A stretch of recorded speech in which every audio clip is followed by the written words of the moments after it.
श्रीमद्भगवद्गीता श्रीमद्भगवद्गीता अथ त्रयोदशोऽध्यायः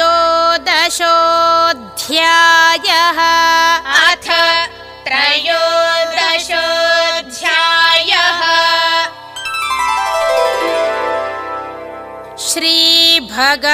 श्रीभगवानुवाच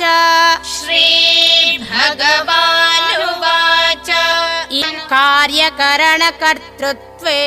कार्यकरणकर्तृत्वे हेतुः प्रकृतिरुच्यते हेतुः प्रकृतिरुच्यते पुरुषः सुखदुःखानां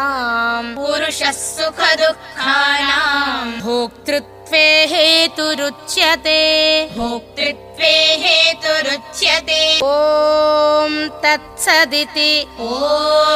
तत्सदिति श्रीमद्भगवद्गीतासु श्रीमद्भगवद्गीतासु उपनिषत्सु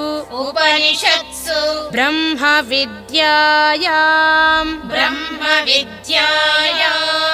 योगशास्त्रे श्रीकृष्णार्जुनसंवादे क्षेत्रक्षेत्रज्ञविभागयोगो नाम त्रयोदशोऽध्यायः